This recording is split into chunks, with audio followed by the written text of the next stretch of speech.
call it now a permaculture farm, but it didn't start like that. It really was a place which we wanted to develop in something sustainable. We were doing development work for so many years and we couldn't find a model that was really showing people ways on how to change an environment into something that would last for a long time.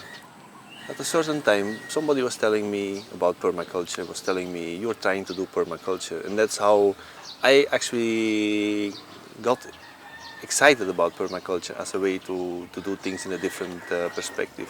So we try to build up something that could wean people off the system of being addicted to inputs to their farm systems, addicted to loans, to money, to be able to make a productive farm.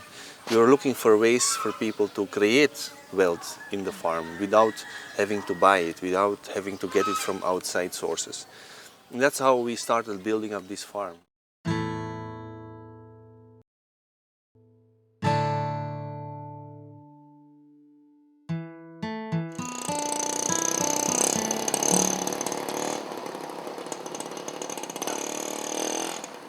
We started here in Cabiao, in a very plain, flat rice land.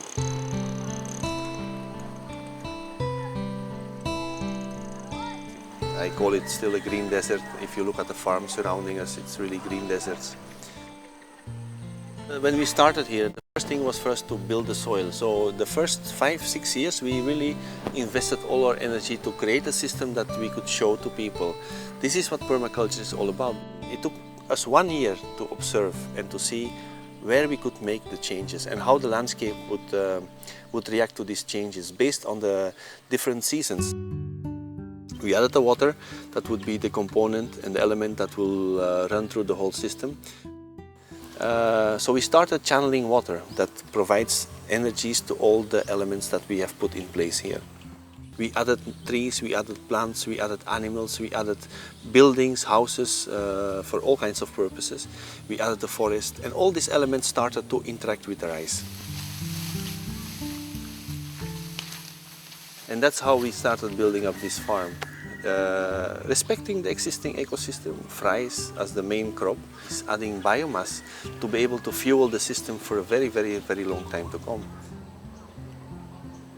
We try to look at the wealth that nature has generated after millions of years, and permaculture is just anchored on that.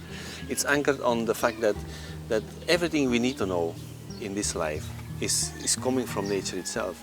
And if we use that as our basis to be able to tap and create designs, we surely are on the path of sustainability.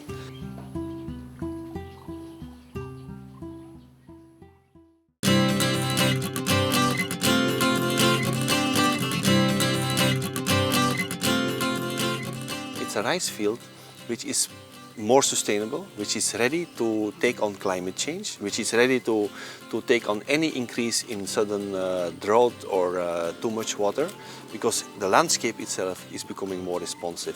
And the landscape itself is also helping you to generate the excesses of energy that may suddenly jump into your area.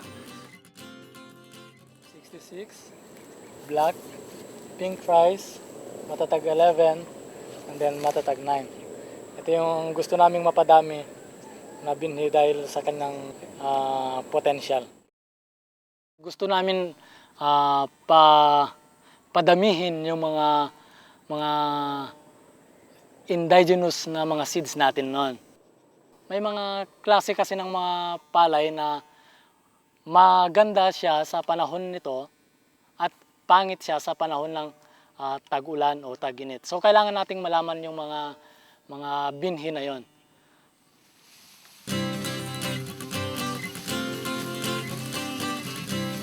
Dinadagdagan namin ito ng mga iba't ibang komponahe upang magiging holistic siya na gaya sa isang napakamayamang na gubat.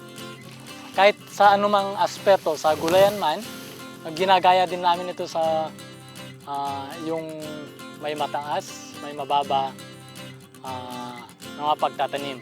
Ganon. Depende sa kung may compatible yung mga halaman. And then you keep on adding new plants. You harvest, you eat, and you bring back the seeds to the soil. And that's really what life is all about. It's about the continuous cycles of nature that you try to mimic in small scale, efficient and energy-intensive systems. Kung sinasabi nila waste, sa Cabiokid sinasabi namin resources. Dahil ang mga sinasabi nilang damo na yan ay magiging pagkain ng mga hayop pa na imbes na kukuha ka pa sa ibang mga bukid, andun na sa sistema mo. Lahat ng mga biomass na nabubulok, iniipon namin at binabalik din sa lupa. Kaya nga, kung ano yung nanggaling sa lupa, dapat ibabalik din sa lupa.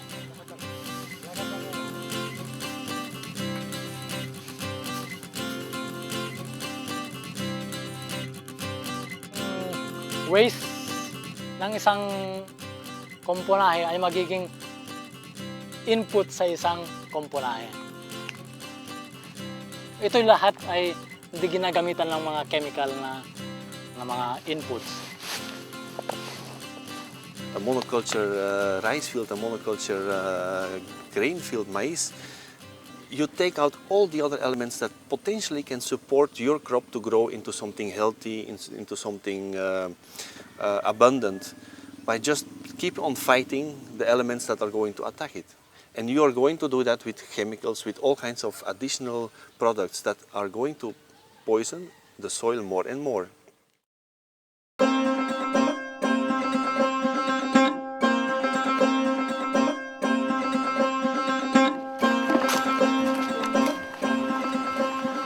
Because once you start putting in all these elements and then you see all these food grown, you start experimenting with it. And you start looking at the different types of fruits that before you didn't even want to bother about. You're now going to taste them, you're going to find ways how to process them.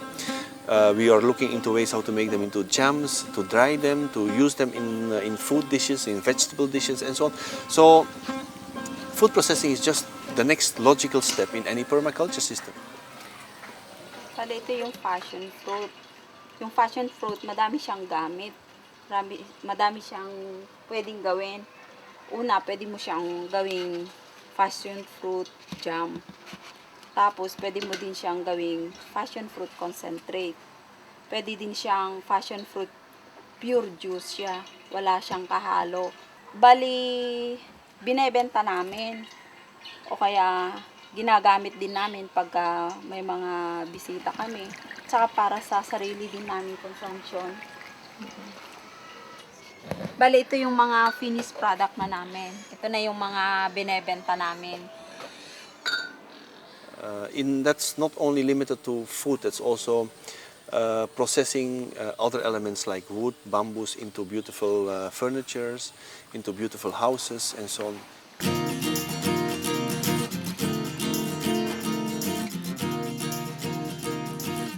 And at the same time, it's such a versatile and easy material to work with. You can work bamboo, you can splice it, you can split it, you can cut it, you can carve it. A drill will add holes to it. You can connect it, you can tie it with all natural vines and other bamboo varieties.